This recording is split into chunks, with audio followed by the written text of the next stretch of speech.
Sehingga di ilmu ini ceritakan nanti di tasnya Habib Jindan. Semoga nasinya bener, saya tamu pasti dihormati. Nggak penting bener ndak itu nggak penting. Yang penting tamu itu dihormati.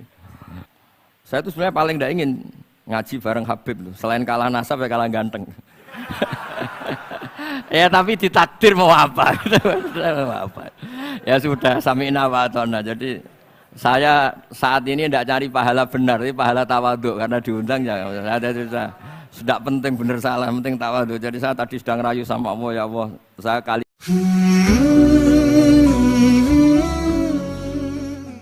Assalamualaikum warahmatullahi wabarakatuh.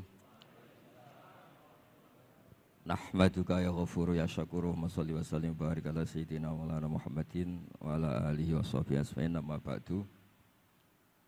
Ini alhamdulillah kalau sakit bayar utang ini sama Habib Jindan karena beliau pernah rawuh di mbah saya di Fakhriyah.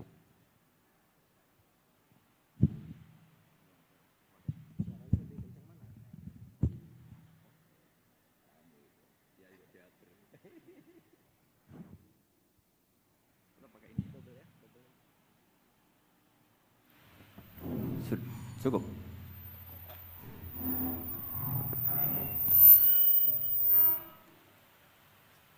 Bon, cekap.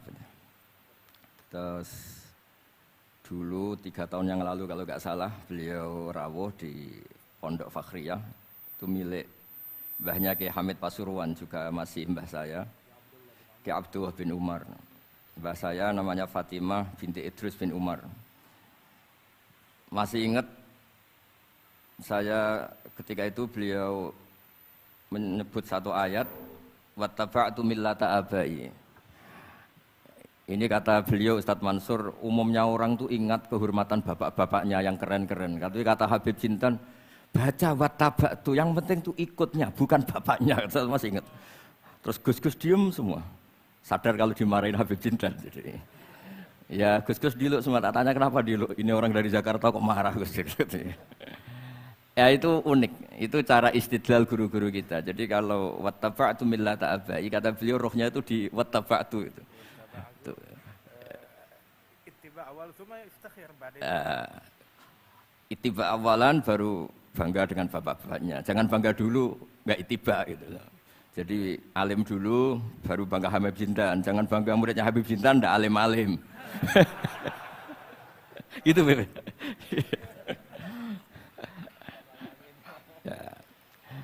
Jadi memang saya secara sengaja cerita sanad ini saya baca Mas Jamal ya, panggilannya apa? Mas Jamal. Mas Jamal ya. Pertama saya baca Al-Iqdul Farid, ini karangannya Said Muhammad bin Alawi. Di sini saya baca supaya barokah dari karangannya Sayyid Muhammad. Di antara orang yang beliau sebut dari ulama Indonesia, beliau ngendikan Al-Habib Al-Mu'ammar Ali bin Abdurrahman bin Abdillah Al-Habsyi. Wal Habib, ya Kuitang ini Bebe. Ya, jadi juga. Ya ini juga jad beliau dari omnya Wal Habib Ali bin Husain bin Muhammad Al-Attas Sahibit Tad. Wal Habib Hamid bin Muhammad bin Salim Asyiri. Wal Habib Muhammad bin Ahmad bin Zain Al-Haddad. Wal Habib Syekh bin Salim bin Umar Al-Attas. Nah ini Wal Habib Salim bin Ahmad bin Jindan bin Syekh Abu Bakar bin Salim. Ini kitab karangannya Sayyid Muhammad bin Alawi. Terus ketika beliau cerita Sanad Ad-Darimi, Sunan Ad-Darimi, beliau ngendikan Arwi Sunan Ad-Darimi anis Sayyid Salim bin Jiddan, Alian anil Habib Utsman bin Abdillah bin Aqil bin Yahya Al-Alawi, Mufti Batawi. Ya, an Utsman bin Hasan Ad-Dimyati anil Amir Al-Kabir. Jadi keberadaan Habib Salim ini mudawwan, selain faktanya beliau sering taklim juga mudawwan dibukukan. Saya pernah hormat kholnya Syekhona Khalil. Di situ di antara manaqibnya ditulis min ajalli ta'lamidhi Salim Al-Habib An-Nasib Salim Maula Jindan, itu Alu Jindan disebut di situ. Jadi ini bukan cerita untuk tafakhur, bukan untuk fakhriyah, tapi ini memang fakta untuk fakhriyah. Karena pondoknya buyut saya juga namanya fakhriyah. Minal fakhriyah ya, minal fakhriyah ilal fakhriyah kata. Nah ini tentang sanad. Tadi saya sudah mentasihkan beliau dan beliau mengkuatkan hujah kita.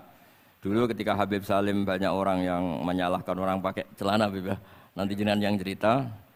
Beliau juga bela kultur itu. Saya pernah baca di kitabnya Said Muhammad Alawi, judulnya itu Manhajus Salaf fi Fahmin Nusus. Di kitab saya itu halaman 423. Nanti bisa dicek halaman 423. Di situ ada kata-kata wa kanat sunnatu Rasulillah sallallahu alaihi wasallam annahu yat'amu ma yajiduhu fi ardi wa yalbasu ma yajiduhu wa yarkabu ma yajiduhu mimma abahahu wa ta'ala. Terus beliau cerita, siapapun yang makan faman at'ama ma yajiduhu fi ardi fahuwa al-muttabi' lis-sunnah. Kama annahu hajjal baita min madinati nafsi. Faman hajjal baita min madinati nafsi fahuwa al-muttabi' lis-sunnah.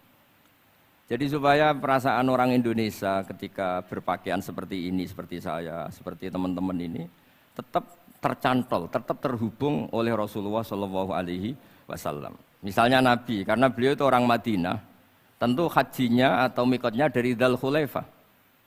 Karena kita orang Indonesia lewat Yalamlam ya harus lewat Yalamlam. Waqata Rasulullah li ahli Madinah Dzul Khulaifah, wa li ahli Syam al-Juhfah, wa li ahli Najdin Qornan. Wali ahli Yaman Yalamlam. Jangan mentang-mentang ikut sunnah Nabi terus orang Yaman mikotnya dari Dzul Khulaifah. Orang Sam juga dari Dzul Khulaifah. Semua itu harus min madinati nafsi. Sama seperti Rasulullah yat'amu ma yajiduhu fi ardi. Kita juga nat'am ma najiduhu fi ardina. Sehingga jangan sampai umat Islam yang perilakunya keseharian ini sudah baik kemudian merasa tercerabut dari sunnah Rasulullah sallallahu alaihi wasallam. Karena Nabi seperti yang mana kita ingin dan kita tahu ketika ada orang Arabi bilang Allahumma arhamni wa Muhammadan wa la tarham ma'ana ahadan. Ya Allah, hanya saya dan Muhammad yang perlu engkau kasihani, yang lain jangan. Kata Nabi, laqad tahajjarta wasi'an. Rahmat Allah yang luas ini kamu persempit. Hanya karena mungkin kita orang Jawa, orang Indonesia. Makanya saya ini bangga ngaji sama Mbah Mun. Beliau orang Jawa, saya ngaji juga hanya di Indonesia. Tapi guyonannya Mbah Mun dulu itu lucu. Wong koyok kon itu kayak orang Jawa, kayak kamu itu mesti ada yang alim. Karena Islam ini kafatal linnas. Makanya yang ahli nahwu itu Imam Sibawayh, padahal beliau Persia. Imam Ghazali juga bukan orang Arab, tapi alim hujatul Islam. Karena Allah ingin memaklumatkan bahwa agama ini kafatal linnas. Bukan milik orang Arab saja, bukan milik siapa saja, tapi kafatal linnas. Makanya kita harus bangga dengan tradisi para habaib. Ada Rauhah Bukhari. Bukhari itu kita tahu namanya itu Muhammad bin Ismail, bin Ibrahim bin Mughirah. Setelah itu sudah namanya bin Bardasbah. Maula al-Ju'fi ini Bardasbah itu orang yang dulu diislamkan keluarga al-Ju'fi. Itu Mbah Mun kalau guyon itu Bardasbah cara Jawa mbok parmin mbok parlan. Tapi nyatanya dia putu alim alamah namanya Imam Bukhari. Artinya kita tentu sepakat, sangat-sangat sepakat, sangat menghormati orang-orang yang arfa'u minna nasaban kayak para habib. Tapi para habib juga mau ngakui kayak pakai Bukhari as-Sahihul Kutub ba'da Kitabil al-Bukhari. Sehingga memang enggak pernah ada masalah secara sanad, secara tradisi.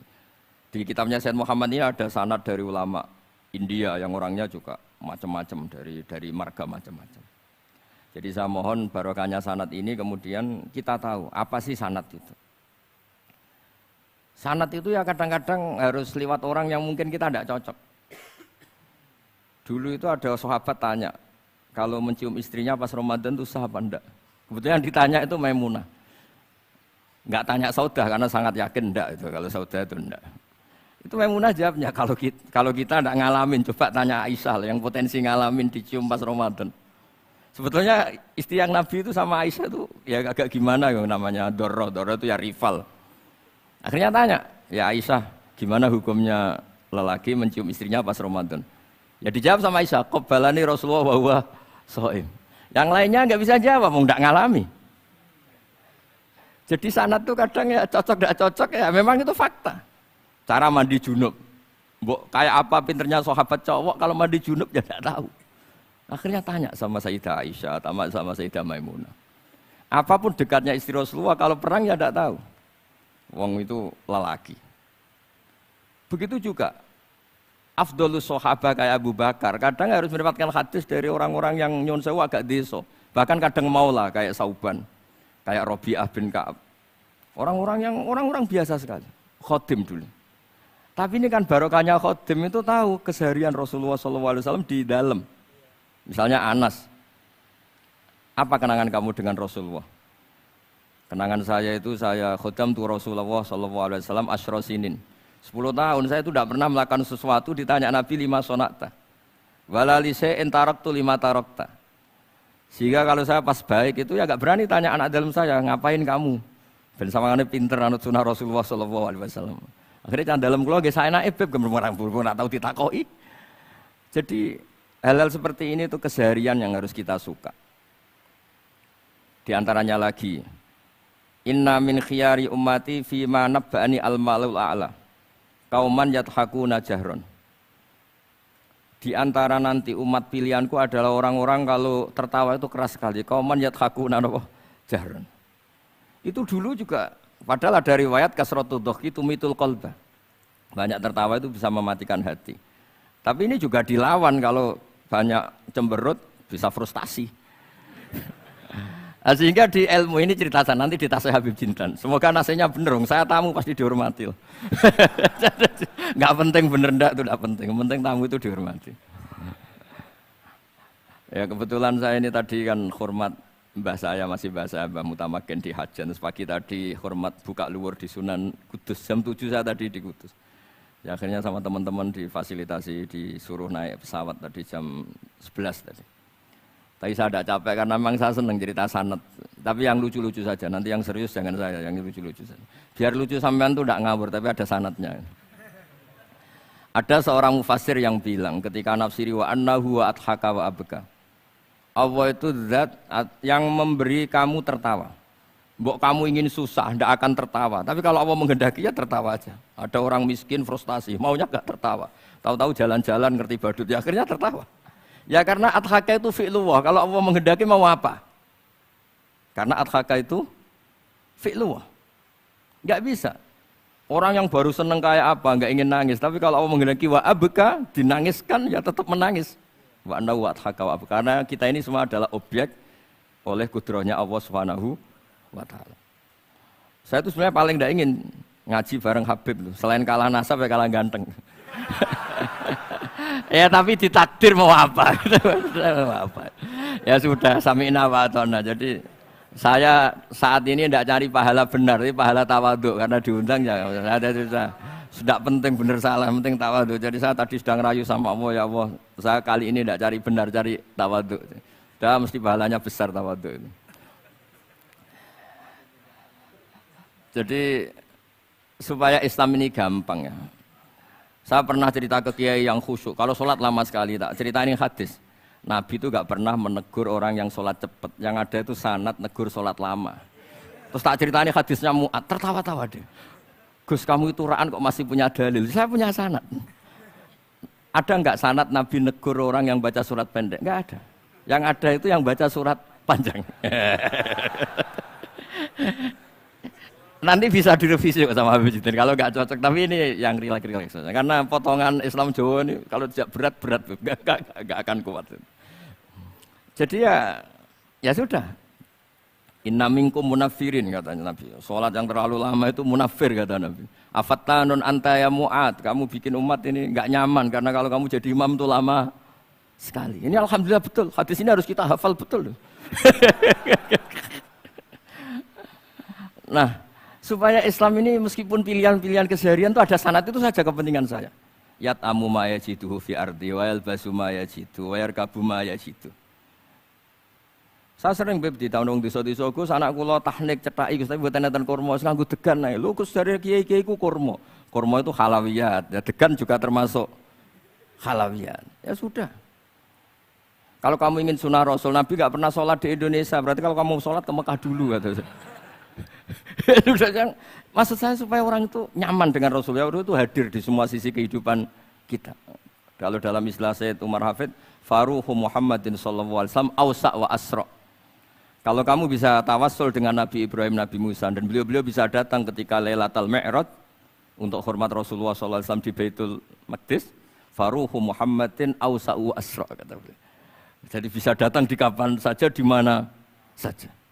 Jadi jenengan meskipun di Indonesia tidak usah khawatir, Kita semua ini dilihat Rasulullah SAW. Dan cara lihat Nabi itu gampang, tidak kayak kita. Kata Rasulullah, hayati khairun lakum, wa mamati khairul lakum. Saya kalau masih hidup juga baik untuk kalian. Anda bisa cerita hadis dengan saya, sering bercengkrama. Dan ketika saya wafat, kata Nabi, saya sudah dekat sama Allah Ta'ala. Kalau melihat kamu baik, saya muji Allah. Kalau melihat kamu salah, saya mintakan ampun. Makanya saya ini jenis kiai yang jarang istighfar. Ini bukan karena sombong. Saya ulang lagi, bukan karena sombong. Saya itu pengagum Sufyan Ats-Tsauri. Itu di antara khasnya itu jarang berdoa. Ketika ditanya, kenapa kamu jarang berdoa? Selagi saya ngajar, kata beliau ini. Selagi saya ngajar, itu masuk hadis ala khulafa'i rahmatullah. Waman khulafa'uka ya Rasulullah alladzina yuhyuna ma amatahun nas min sunnati. Jadi kalau saya baca Bukhari, otomatis dapat doanya Nabi ala khulafa'i rahmatullah. Timbang kamu doakan nangis-nangis gak jelas mandinya, mendingan mulang gitu. Terus kedua, doa hamalatil arsy. Alladzina yahmiluna al-arsya man hawlahu yusabbihuna bihamdi rabbihim wa yu'minuna bi wa yastaghfiruna. Kita semua sudah diistighfari sama malaikat hamalatul arsy. Rasulullah juga wastaghfir li dzambika walil mu'minina wal mu'minat. Fastighfaru Rasulillah qad kafana wa fawqal kifayah, kata beliau. Artinya gini, kalau Kangkang jarang istighfar itu jangan karena sombong, manfaatkan fasilitas ini gitu. Jadi semua itu jangan sampai kita ada istighfar karena jafa, karena jafatul qalb, karena qaswatul qalb. Enak lah kalau ada fasilitas gitu, ada fasilitas. Itu kalau saya pidato di depan Gus-Gus. Kalau di depan Habib berani, di depan Gus-Gus. Itu ada yang setengah beling, setengah ada alim, ada yang alim. Terus yang beling-beling pesan sama saya, Gus tolong bela kami maksudnya. Ya kadang-kadang mubalek kan order pesanan itu.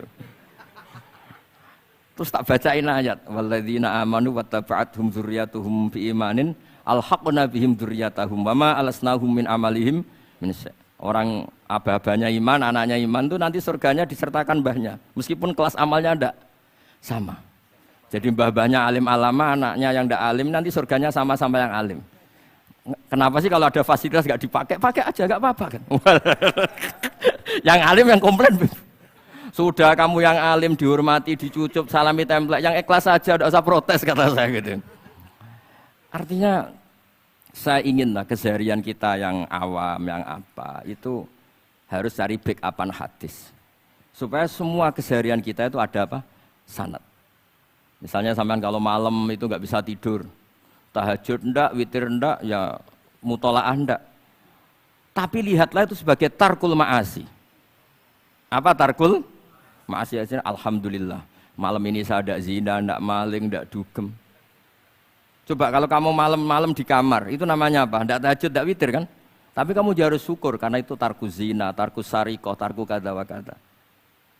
Supaya kamu tetap syukur sama Allah Ta'ala. Itsmamin mubakhin ila wa yatahaqqaqu bihi tarku haramimma. Setiap mubah yang kita lakukan pasti di saat itu ada haram yang kita tinggalkan. Makanya dulu banyak orang-orang soleh yang semalaman tuh guyon tok. Guyon sampai pagi. Bukan karena ingin urakan, enggak. Karena mengalahkan setan. Malam itu godaan mungkin ingin ngintip siapa itu masih kuat sekali. Ingin nonton siapa itu kuat sekali. Terus setan dilawan dengan guyon. Ternyata setelah guyon tuh asik, tahu-tahu pagi dandutannya selesai. Oh itu setan bisa setruk melawan orang alim seperti ini. Karena nilainya tarkul masih. Meskipun dengan cara guyon, karena kalau yang cara wiridan itu calon wali, Beb. Kalau yang enggak calon wali, ya pokoknya tarkul maksiat. Maksud saya supaya harian kamu yang biasa-biasa saya ini menjadi luar biasa karena ada sanad. Ada apa? Ada sanad. Makanya dulu ulama-ulama itu kalau ngelawan setan itu pakai faroh, pakai seneng.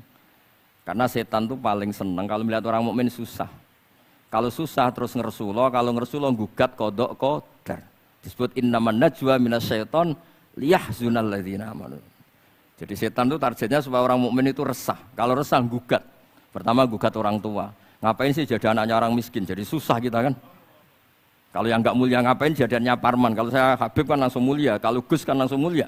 Gugat orang tua, gugat sana, gugat sini. Tapi kalau kamu sudah seneng, wajah pesek, welek, keriting, sawan nang karuan. Kan nak menggugat siapa-siapa? Ya sudah yang kebaik kul bi fadlillah bi rahmati fa bidzalika falyafrahu. Jadi saya ingin semua itu senang bi fadlillah bi rahmati, yang rileks, yang saya ini kalau nuruti capek-capek. Tadi malam saya di Mbah Mutamakin, tadi pagi hormat Sunan Kudus. Tadi naik pesawat, datang mandi langsung hormat. Kalau itu dihitung capek, capek. Tapi kalau dihitung senang ketemu Habib Jintan, ketemu jenengan, kesempatan seperti ini nggak gampang. Ya sudah selesai. Makanya ini latihan ya, latihan terus. Saya ulang lagi apa, latihan terus supaya Islam itu ada di semua sisi hidup kita. Tuh, saya pernah sering cerita di mana-mana itu. Ada wali itu istrinya cerewetnya bukan main. Wah itu semua muridnya sudah tak biayai kamu cerai, nanti tak ganti istri yang lebih baik lebih. Nggak mau nyerah alasannya apa? Ini wanita bahaya sekali. Kalau sampai dinikah orang lain, kasihan orang lain dapat musibahnya. Biar saya aja yang ngalami kata-kata wali itu. Jadi dia ada ingin, makanya ada juga kiai di santri bullying di rumah teh. Santri ini nak pindah pondok, ngerusak pondok uang, mendingan pondok kuai. Jadi dia handle. Terus sekarang apa? Handle daripada merusak pondok orang lain mendingan pondok saya saja. Jadi cerita-cerita seperti ini harus kita kaji supaya semuanya itu pakai sanad ilmu. Sama lihat di kitab Ihya itu ada bab-bab di Ajaibul Qalb. Apa di bab apa Ajaibul? Di situ kayak apa Imam Ghazali memerankan orang-orang pilihan Allah yang menjadi gampang melihat keseharian. Misalnya gini, misalnya ya. Islam zaman akhir kan katanya tantangannya banyak. Coba kalau baca ayat wa ya'ballahu illa ayyutimma nurah wallahu mutimmu nurih. Agama ini milik Allah, diurus oleh Allah Ta'ala. Islam ke Indonesia itu enggak ditunggoni Nabi. Nabi sudah intaqala ila rafiqil a'la. Kadang di kampung-kampung di Islam nomodin. Ya jalan karena ini agama Allah. Kita ditinggal-tinggal orang yang lebih baik ketimbang kita. Islam kita tunggui. Ya jalan, memang ini agama Allah, yang ngurus Allah. Kamu tidak usah khawatir.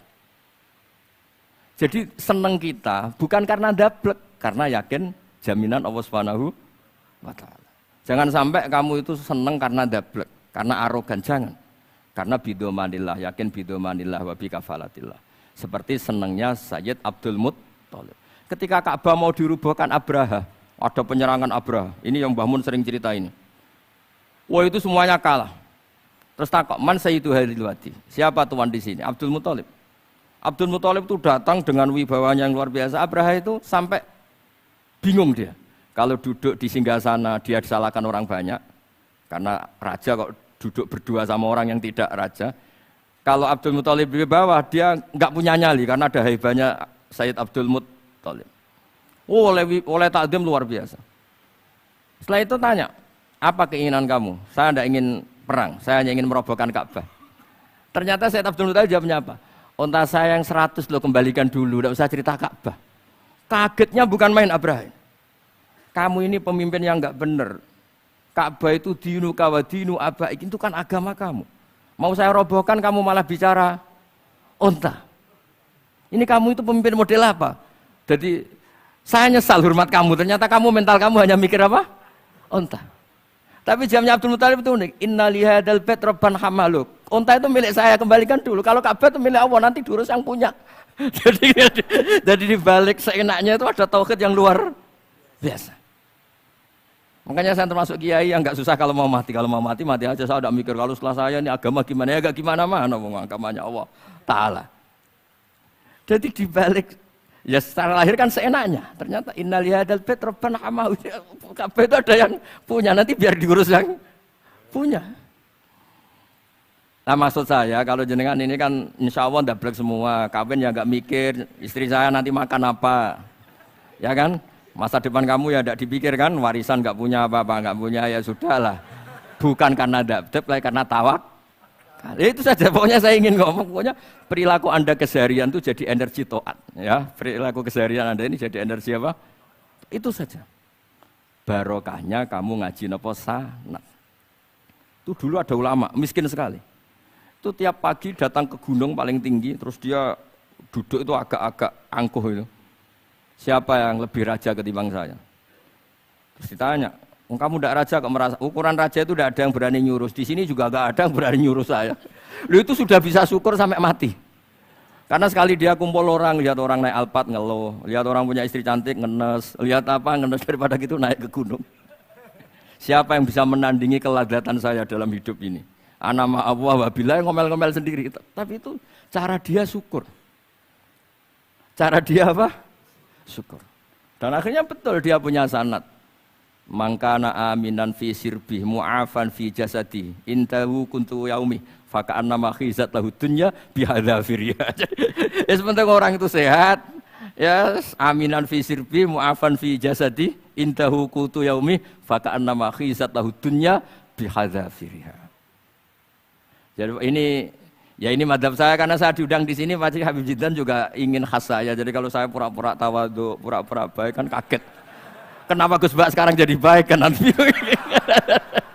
Ya ini anggap saja jujur. Ya kok rubah gitu.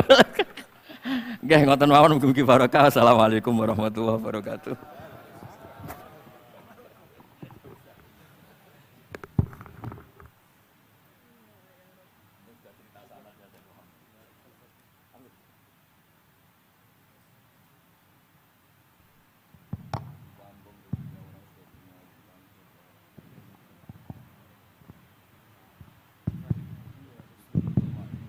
Alhamdulillah tadi sudah kita dengarkan dari Gus Baha yang tetap memelihara orisinalitasnya. Ya. Karena kalau berubah katanya nanti Habib Jiddan nyesel ngundangku malah berubah katanya. Bukan yang saya lihat di YouTube katanya gitu ya. Alhamdulillah masih campur bahasa Jawa juga walaupun di sini banyak orang Betawi yang nggak ngerti. Dan saya bahasa Jawa itu bentuk tawadhu saya. Berarti saya kiai lokal hanya kiai Jawa. Saya sering dikomplain orang. Gus Anda ini kiai nasional kok gak bahasa Indonesia. Justru bentuk tawadhu saya, kamu itu gak pernah rasanya jadi kiai gitu. Nabi-nabi saja dulu aja iskola li qaumi. Jadi hanya terus akhirnya jangan ngawur saja masih punya dalil gitu. Jadi saya bahasa Jawa itu justru tawadhu saya. Saya merasa kiai ya di daerah saya, di komunitas saya. Enggak merasa kiai global, kiai nasional. Wong nabi-nabi dulu aja iskola li qaumi. Kecuali banyak Habib Jiddan ini yang ila kafatil khalq, yang lainnya itu ya kaumi semua. Sebenarnya saya tidak ingin berargumentasi supaya kamu tahu bahwa pilihan saya itu ada sanad itu aja. jadi ngawurnya aja ada sanad ya Gus ya. Dan memang Gus Baha nggak seperti kiai yang lain ya. Mungkin termasuk Kiai Yusuf Mansur atau kiai yang lain. Itu kalau bikin konten kan memang sengaja bikin konten gitu. Kalau Gus Baha lagi direkam aja dia nggak tahu direkam gitu. Tiba-tiba ceramahnya kemana-mana orang denger, terus ngundang-ngundang beliau kemana-mana. Dan yang salah. Nggak mau tapi terkenal. Saya ini nyaur utang gitu, kalau duda nggak mau. Iya. Sebetulnya Gus Baha itu yang kita tahu bahwa beliau tidak senang ceramah. Nah ini pasti benar ya. Saya nggak disalahin. Bayar utang aja. Dan hanya mau diundang kepada dengan orang-orang tertentu termasuk Habib Jiddan. Karena takziman wa takriman. Nah itu. Karena beliau itu nggak mau ceramah, beliau maunya baca kitab. Jadi insya Allah kalau Habib Jiddan ngundang lagi baca kitab, insya Allah beliau mau datang lagi. Insya Allah. Kayak Yusuf Mansur Girian besok undang ke Darul Quran. Iya. Jadi ini alhamdulillah kita dengar dari beliau, tapi nanti insya Allah kita ada tanya jawab, gak usah khawatir, ilmu Gus Baha masih kita gali lagi. Dan sekarang kita berikan kesempatan, kita mohon perkenannya Habibana Sayyidil Habib Jiddan bin Novel bin Salim bin Janan. Alaihi falyatafaddal.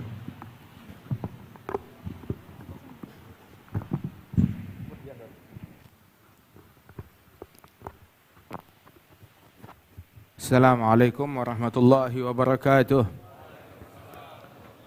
Alhamdulillah wassalatu wassalamu ala sayyidina Rasulillah Sayyidina Muhammad bin Abdullah wa ala alihi wa sahbihi wa mawalah. Ma ba'd. Kita bersyukur kepada Allah Ta'ala atas pertemuan yang dan kesempatan yang demikian mulia ini di hari yang teramat mulia, di bulan yang teramat mulia, bulan Muharram, di hari Senin dan bertepatan hari Ashura, hari 10 Muharram 1444 tahun sejak hijrahnya Nabi besar Muhammad sallallahu alaihi wa alihi wasallam. Sungguh kesempatan yang amat baik. Alhamdulillah kita berkumpul bersama akhina Kiai Haji Bahauddin Nur Salim. Mudah-mudahan Allah Ta'ala berikan kesehatan, afiat, keberkahan kepada beliau dan segenap para ikhwanina, sahabat-sahabat kami, Kiai Haji Yusuf Mansur, kemudian juga Sayyid Al-Habib Saleh bin Ali Al-Attas,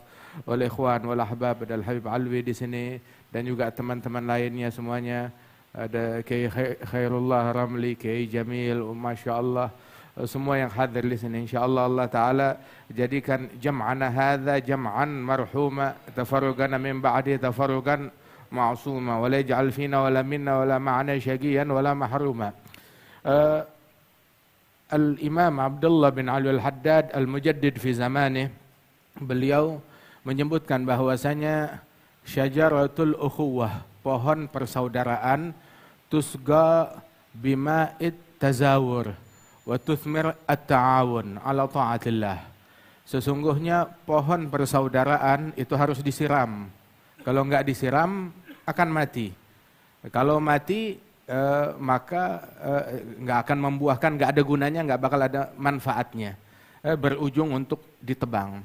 Maka pohon persaudaraan itu harus dirawat. Dirawatnya adalah dengan at-tazawur, disiram, dengan saling berziarah, saling berkunjung. Alhamdulillah, sebagaimana beberapa tahun yang lalu kita pun juga berziarah ke tempat datuknya Gus Baha di Al-Fakhriyah. Hari ini Gus Baha datang ke Al-Fakhriyah, Masya Allah. Min Al-Fakhriyah ila Al-Fakhriyah, Masya Allah. Jadi sebenarnya ya nggak kemana-mana. Kalau ditanya di mana lagi, di Al-Fakhriyah sudah. Masya Allah. Min Al-Fakhriyah ila Al-Fakhriyah. Kemudian juga apabila sudah disiram, dia akan berbuah, dan berbuahnya adalah at-ta'awun ala ta'atillah, saling bantu di dalam mentaati Allah Subhanahu wa taala. Dan perkumpulan yang semacam ini, perkumpulan para talabatul ilm, para pecinta ilmu agama, penuntut ilmu agama, maka ini adalah sesuatu yang disukai oleh Allah, disukai oleh Rasulullah sallallahu alaihi wasallam. Apalagi kita berkumpul ka ikhwah fillah, sebagai orang-orang yang bersaudara karena Allah Subhanahu wa taala. Dan perkumpulan bersama al-ikhwah fillah, bersama saudara-saudara yang dijalin persaudaraan karena Allah, itu merupakan sesuatu yang sangat agung, yang sangat luar biasa. Yaqul al-Imam al-Arif billah Al-Habib Ahmad bin Hasan Al-Attas. Hadzal Habib Ahmad bin Hasan, beliau gurunya, beliau adalah sahabat Sayyid Abbas Al-Maliki, datuknya njitnya Al-Habib Muhammad bin Alwi bin Abbas Al-Maliki. Beliau yang memberikan nama. Dulu Sayyid Abbas Al-Maliki enggak punya anak laki, dia punya anak laki meninggal, dia punya anak laki meninggal. Hingga akhirnya datang Al-Habib Ahmad bin Hasan, muridnya Sayyid Ahmad bin Zaini Dahlan. Berarti ini adalah agran kepada Syekhana Khalil Al-Bangkalani. Ketika jumpa dengan Al-Habib Ahmad bin Hasan, minta doa, dibilang kamu bakal dapat anak. Tapi dengan syarat, kasih nama, ya, namanya nama kami. yakni Sadah Al-Alawiyin, Al-Husainiyin. Beliau adalah Al-Hasani, dan di dalam keturunan mereka itu enggak ada yang namanya Alawi. Alawi kebanyakan dari kalangan Sadah Al-Husainiyin. Kalau kamu mau, maka beri namanya kami. Begitu. Siapa namanya? Alawi. Maka Sayyid Abbas menyetujui, baik, dengan syarat, ya, di usia muda, di usia belia belasan tahun, beliau sudah menjadi pengajar di Masjidil Haram. Di Masjidil Haram zaman dulu yang mengajar orang sepuh semua, 60 tahun, 70 tahun, begitu. Yang 50 tahun mengajar itu jarang. Ini belasan tahun mengajar di Masjidil Haram. Subhanallah, lahir anak dikasih nama Alawi, dan di usia belasan tahun, di bawah 20 tahun itu sudah mengajar di Masjidil Haram. Masya Allah, dengan sertifikat atau persetujuan dari para syuyukh yang ada di zamannya tersebut. Fahakadha hadzal Imam Al-Habib Ahmad bin Hasan Al-Attas, beliau bilang, ana idza ja'ani al-ikhwan fillah qad taraktu ba'da awradi li'anna al-awrad tuqda wa mujalasatul ikhwan fillah la tuqda. Saya kalau jumpa dengan atau kedatangan orang-orang yang saya cintai karena Allah, majalisus salihin, kumpul dengan para ulama wa salihin, maka terkadang itu mengambil daripada waktu wirid, waktu zikir dan kebiasaan rutinan amalan wirid saya. Maka saya tinggalkan demi ngebelain untuk majelis yang semacam ini, untuk duduk yang semacam ini. Kenapa? Sebab wirid bisa digodok nanti. Tetapi kalau duduk bersama para salihin, ini nggak bisa digodok. Ya kesempatannya cuma saat ini aja. Begitu, nggak bisa digodok. Walidzalik alhamdulillah atas jalsa dan perkumpulan yang luar biasa ini, di mana kita berbicara dalam perkumpulan ini tentang perhatian kepada turas dan sanad di dalam keilmuan dari para ulama yang berada di wilayah Nusantara ini. Apabila banyak sekarang ini para muslimin, para penuntut ilmu di Indonesia, mereka menimba ilmu, menuntut ilmu ke luar negeri, ke Timur Tengah, kebanyakan di antara mereka. Maka di dalam kurun waktu beberapa tahun yang lalu, sekitar 50 atau 80 tahun yang lalu sampai ke atas, justru saya tidak bilang para awam dari masyarakat Timur Tengah, tidak. Tetapi para ulama Timur Tengah datang ke Indonesia untuk belajar dan berguru kepada para ulama yang ada di Indonesia. Subhanallah. Kalau kita istilahnya, para santri kita pergi belajar ke Timur Tengah untuk mengambil sanad, belajar dan berguru. Tapi di masa-masa keemasan ilmu di Indonesia, para ulama dari Timur Tengah, banyak di antara mereka ketika datang ke Indonesia dan berguru kepada para ulama yang ada di Indonesia. Bukan satu, bukan dua, bukan tiga, demikian banyak. Faminal mutaakhirin, di antara para ulama al-mutaakhirin yang demikian adalah Al-Imam Al-Arif Billah, Al-Allamah, Al-Da'i, Al-Kabir, Al-Habib Ahmad Mashhur bin Taha, Al-Habib Ahmad Mashhur bin Taha Al-Haddad. Ada Al-Habib Ahmad Mashhur bin Taha Al-Haddad, beliau adalah rekan atau agran Sayyid Ali bin Abbas Al-Maliki, guru Sayyid Muhammad bin Ali bin Abbas Al-Maliki. Beliau adalah agran Al-Habib Abdul Qadir bin Ahmad, agran Al-Jad Salim Al-Jad Muhammad. Beliau datang ke bumi Indonesia ini di masa itu untuk berguru kepada para ulamanya. Di antaranya adalah Al-Imam An-Nagib Sadah, An-Nagib Lisadah Al-Alawiyah, Al-Imam Alawi bin Muhammad bin Tahir Al-Haddad yang dikubur di mana namanya, di Bogor. Yang ayahnya juga dikubur di Tegal, Al-Habib Muhammad bin Tahir Al-Haddad. Beliau datang ke Indonesia berguru kepada Al-Habib Muhammad bin Al-Habib Ali bin Muhammad bin Tahir. Ada Al-Habib Ahmad Mashhur. Zakar Syekhana Al-Habib Umar, kalau Imam Ahmad Mashhur bin Taha Al-Haddad ini beliau aktif giat berdakwah, terutama di wilayah Afrika. Orang masuk Islam di tangan beliau. Itu kadang di majelis beliau itu masuk ke pedalaman, kemudian sudah beliau membaca maulid di sana, baru mulai baca maulid itu di satu kampung, orang-orang kampung mulai datang berkumpul. Dan mereka, kebanyakan dari mereka belum kenal Islam. Datang hadir di situ, di majelis tersebut, di majelis maulid itu, orang yang datang masuk Islam di tangan beliau. Bukan satu, bukan dua, hampir semua yang datang masuk ke dalam agama Islam. Dan tiap yang masuk Islam, beliau berikan pakaian. Loh kenapa? Sebab datangnya nggak berpakaian, telanjang. Di Afrika. Artinya berpakaiannya masih sangat terbuka. Tiap yang datang diberikan pakaian dan masuk ke dalam agama Islam. Sehingga di hidupnya beliau, di masa hidupnya, masuk Islam di tangannya itu hampir 200.000 orang.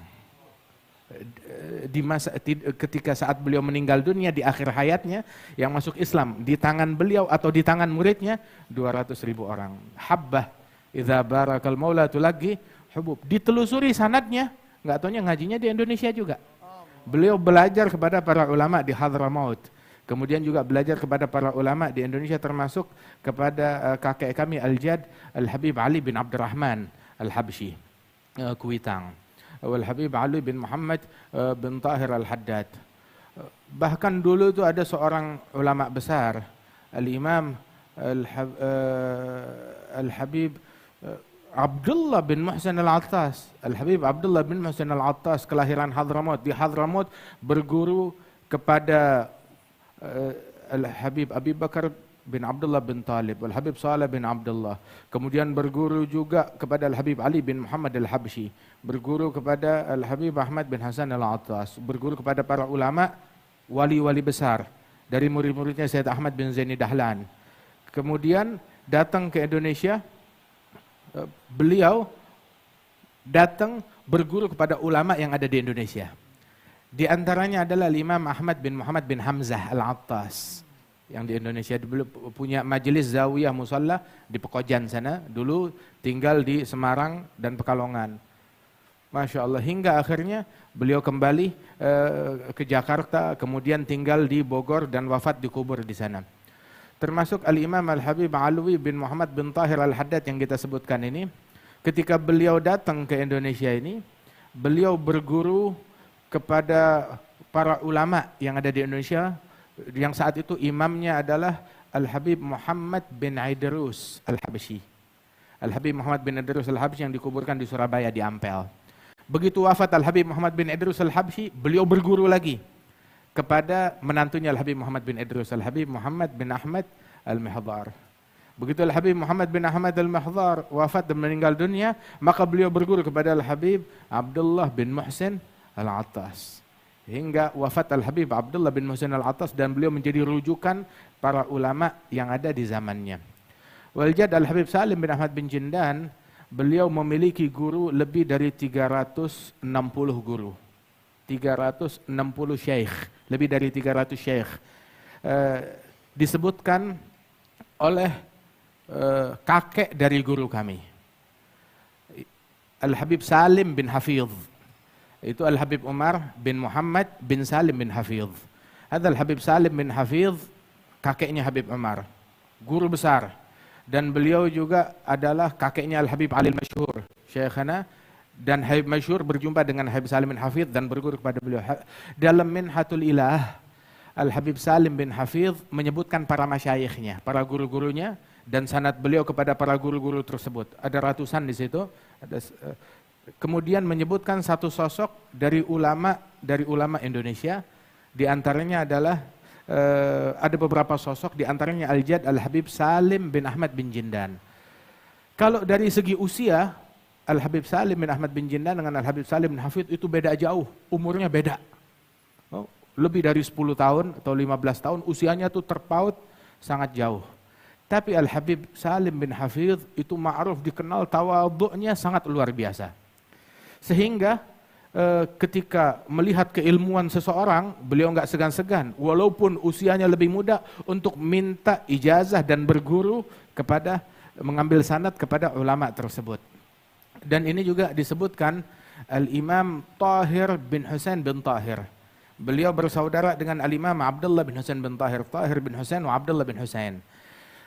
Al-Imam Tahir bin Husain seorang ulama besar, wali besar, guru daripada mufti Betawi Sayyid Uthman bin Abdullah bin Yahya. Al-Habib Abdullah bin Umar bin Yahya ketika beliau datang ke Makkah Al-Mukarramah bertemu dengan ulama Haramain, ditanya tentang keadaan pamannya. Siapa pamannya? Paman beliau adalah Abdullah bin Husain dan Tahir bin Husain. Habib Abdullah bin Umar bin Yahya pernah datang ke Indonesia, membangun banyak masjid di Indonesia. Dakwah puluhan ribu orang masuk Islam di tangan beliau di Indonesia. Dan hingga keadaan beliau itu membuat resah para penjajah.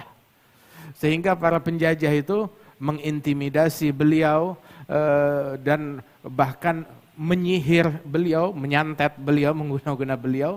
Akan tetapi subhanallah, beliau sembuh, sehat begitu, dan tidak terpengaruh apapun daripada fisiknya, kecuali beliau nggak bisa makan apa-apa, cuma bisa makannya susu. Jadi cuma minum susu.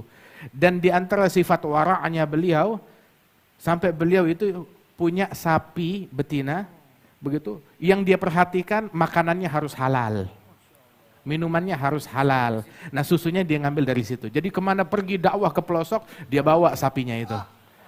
Dikenal sahibul bagarah. Sahibul bagarah, Al-Imam Abdullah bin Umar bin Yahya. Hadal Habib Abdullah bin Umar bin Yahya, Imam Al-Alawiyin. Beliau ini waktu datang ke Mekah, ke Haramain Syarifain, itu beliau ditanya oleh para ulama yang ada di sana. Ditanya oleh para ulama yang ada di sana, an khalihi Tahir bin Husain wa an khalihi Abdullah bin Husain bin Tahir. Maka dijawab oleh Imam Abdullah bin Umar bin Yahya, amma khali Tahir bin Husain bin Tahir ijtama'at fihi syurut al-imamah al-uzma. Terpadukan pada diri pamanku Tahir bin Husain persyaratan untuk menjadi Amirul Mukminin. Sempurna. Untuk persyaratan untuk menjadi Amirul Mukminin, dan itu nggak gampang. Paling nggak harus menjadi mujtahid mutlak. Wahakadha, dengan segala kesempurnaan yang dimiliki oleh Tahir bin Husain bin Tahir. Wa amma khali Abdullah bin Husain bin Tahir, adapun pamanku Abdullah bin Husain bin Tahir, takhalla 'anil muhlikat wa tahalla bil munjiyat wa wasfuh ihya wa ziyadah. Beliau telah mengobati dirinya, mensucikan diri dari al-muhlikat. Ihya Ulumuddin ada rubu' muhlikat. Itu beliau sudah selamat dari rubu'ul muhlikat tersebut. Wa tahalla bil munjiyat, semua munjiyat yang ada dalam Ihya itu beliau sudah amalkan dan praktekkan. Dan sifat beliau apa yang ada di dalam kitab Ihya dan lebih lagi. Ihya wa ziyadah. Hadza Abdullah bin Husain bin Tahir. Nah, hadza al-Imam Tahir bin Husain, kakaknya al-Imam Abdullah bin Husain bin Tahir.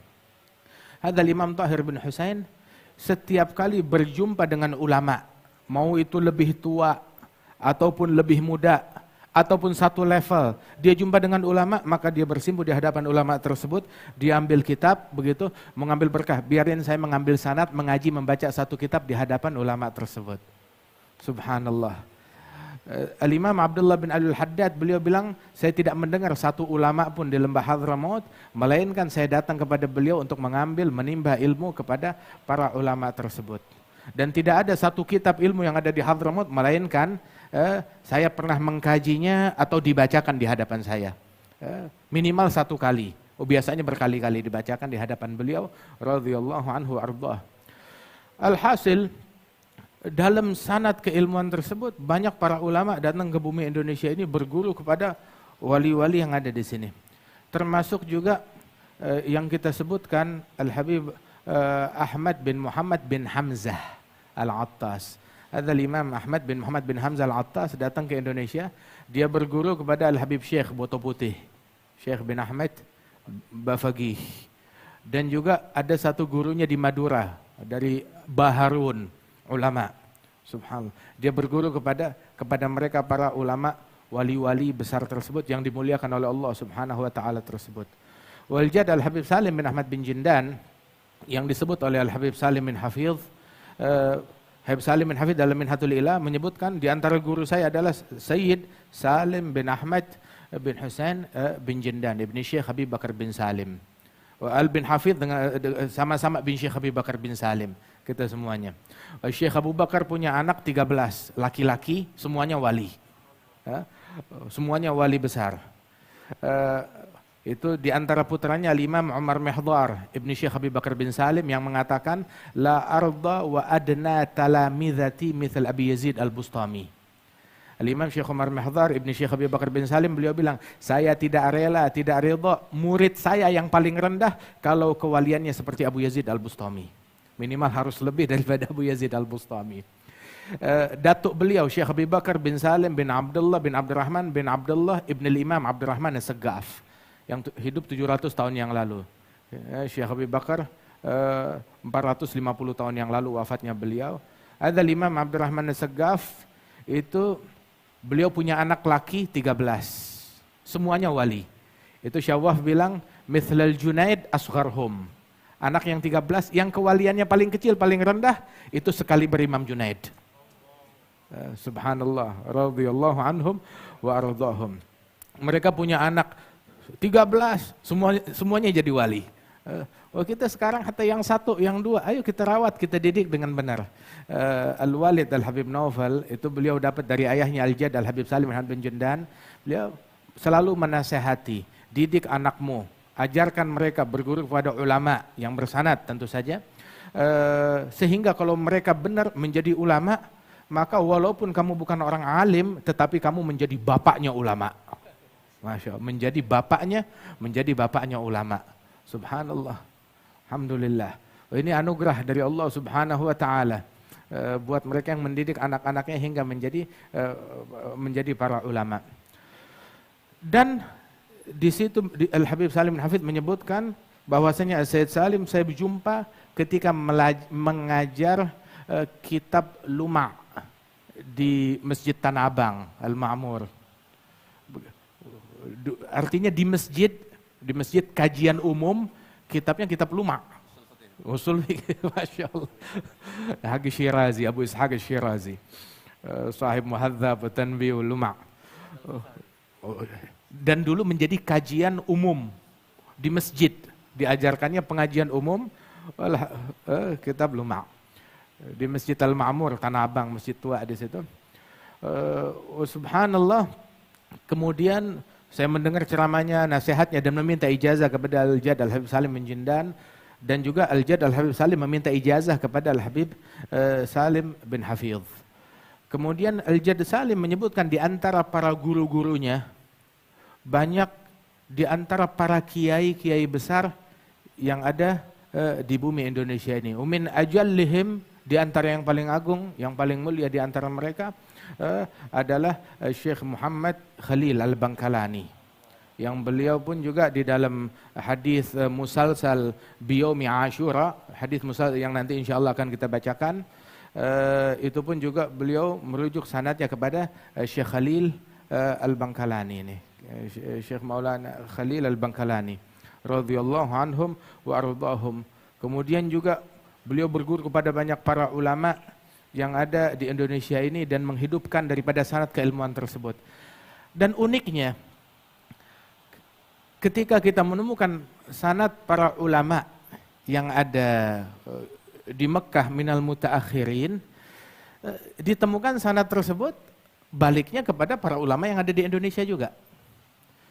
Sumber sanad keilmuan dalam ahadits, dalam keilmuan yang ada di Mekah, yang dimana minal mutaakhirin merujuk kepada Sayyid Muhammad bin Alawi bin Abbas Al-Maliki, yang mana Sayyid Muhammad bin Alawi bin Abbas Al-Maliki selalu dan banyak dan hampir di setiap majelis beliau ketika berbicara tentang hadis, tentang keilmuan, tentang sanad, beliau merujuk kepada Al-Jad Al-Habib Salim bin Ahmad bin Jindan, yang mana setiap kali Jaddi Salim datang ke Mekah, Sayyid Muhammad bin Alwi beliau yang mendampinginya dan belajar berguru kepada Al-Jad Salim. Saat itu usianya masih muda sekali, yang mendampingi ke semua tempat dan belajar kepada Al-Jad Al-Habib Salim bin Ahmad bin Jindan. Saking dekatnya mereka juga hubungan keluarga kami dengan keluarga Al-Maliki, sampai dipersaudarakan antara ayah kami Al-Walid Al-Habib Naufal dengan Sayyid Muhammad bin Ali bin Abbas Al-Maliki, dipersaudarakan antara mereka oleh Al-Jad Salim dan oleh Sayyid Alwi bin Abbas Al-Maliki. Kemudian juga Sayyid Alwi bin Abbas mengambil dari Al-Jad Salim. Al-Jad Salim pun juga mengambil dari Sayyid Alwi bin Abbas Al-Maliki dan para ulama yang ada di Mekah.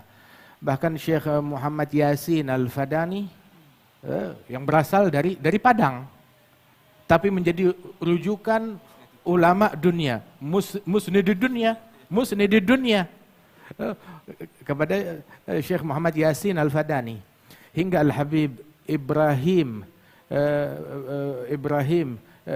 bin Aqil bin Yahya, Al-Ibrahim bin Umar bin Aqil bin Yahya, beliau pun ketika jumpa dengan Sayyid Syekh Muhammad Yasin Al-Fadani saling bertukar ijazah. Wal Habib Ibrahim bin Aqil beliau menguasai sanad keilmuan dari para sadah Al-Alawiyin dan para ulama yang ada di Yaman. Syekh Muhammad Yasin Al-Fadani yang saat itu memang lebih muda usianya daripada Al-Habib Ibrahim bin Aqil, tetapi beliau banyak menimba keilmuan dari para ulama, dan dulu para ulama datangnya semuanya ke Mekah. Jadi di situ beliau meraih keuntungan mendapatkan sanad keilmuan dari semua para ulama yang datang ke Mekah.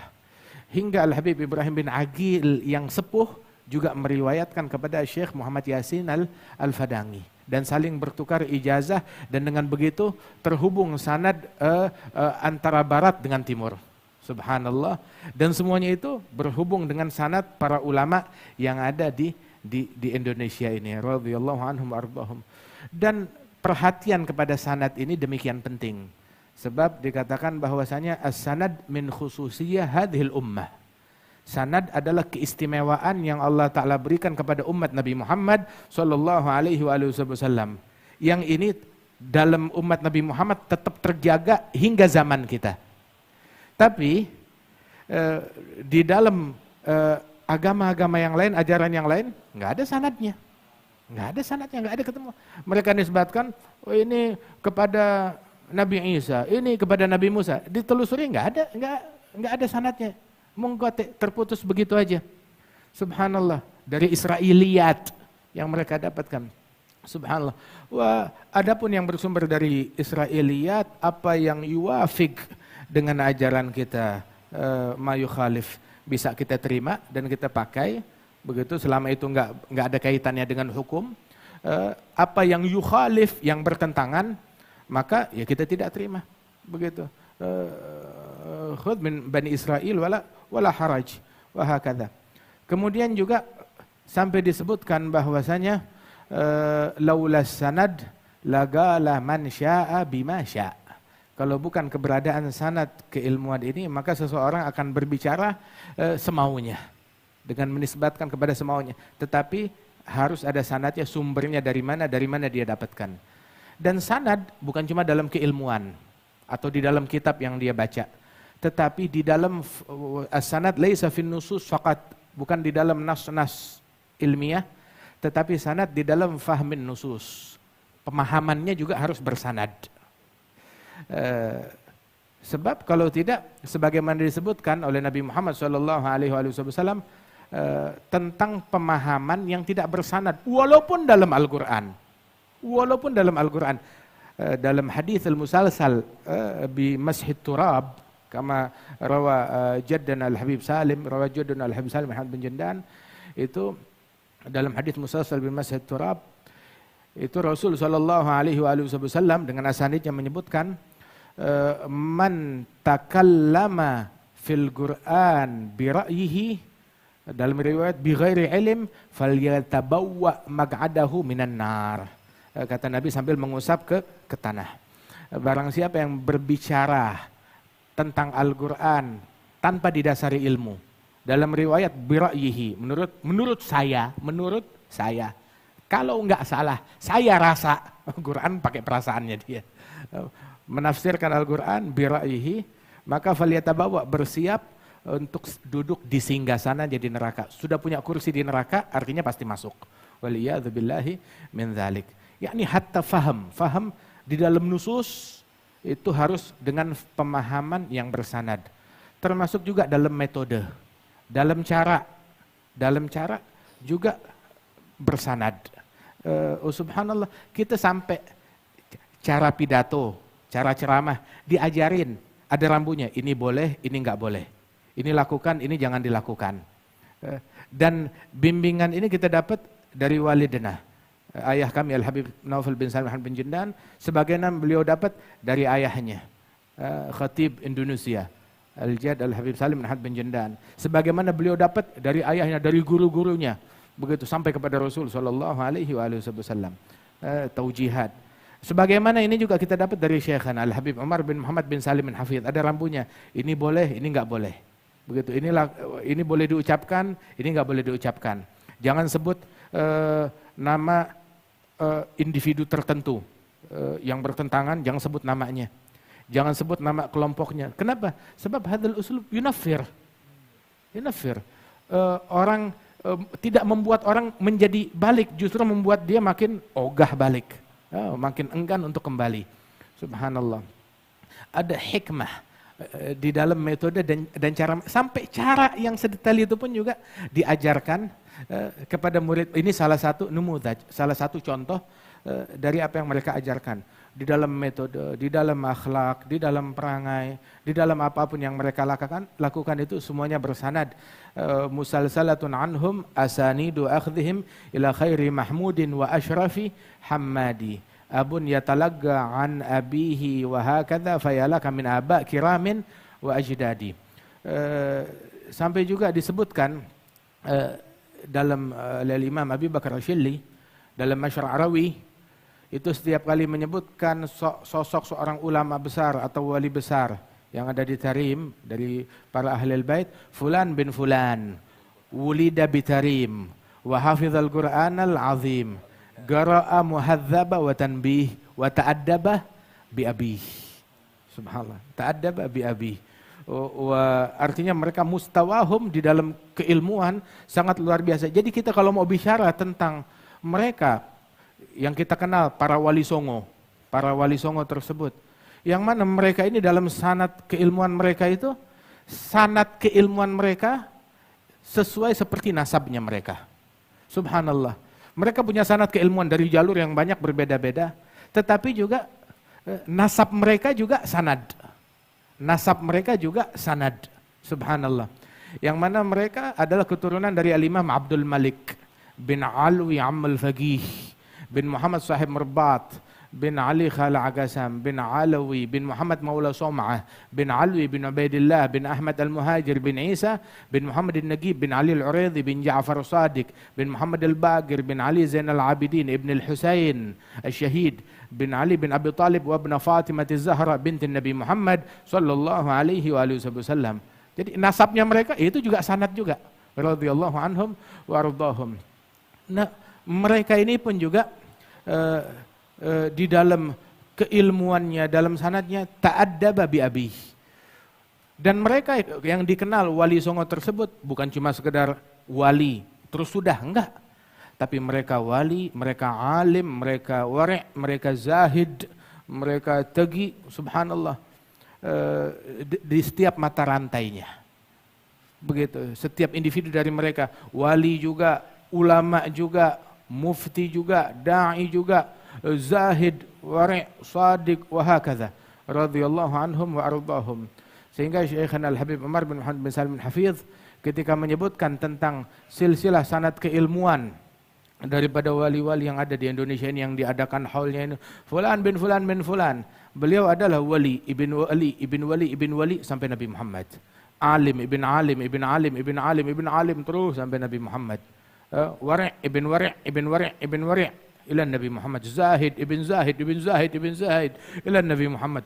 Bahkan di antara syuyukhna, di antara guru-guru kita yang dalam sanad yang kita punya ini, Gutub Ibn Gutub, Ibn Gutub, Ibn Gutub, Ibn Gutub ila Nabi Muhammad. Min jumlati hadha Syekhana Al-Habib Abdul Qadir bin Ahmad bin Abdurrahman As-Saggaf, yang sanadnya itu Al-Gutbiyah, bahkan di dalam nasabnya beliau dan di dalam sanad keilmuannya beliau, radhiyallahu anhum wa ardahum ajma'in. Masya Allah. Wahakadha. Artinya kita di sini, kita punya bid'ah sendiri. Indonesia ini, masyarakat Indonesia, ini keilmuan ini adalah hadhihi bid'atuna. Ini adalah asetnya kita, ini adalah miliknya kita. Jangan sampai kita sia-siakan dan kita lupakan dan kita tinggalkan.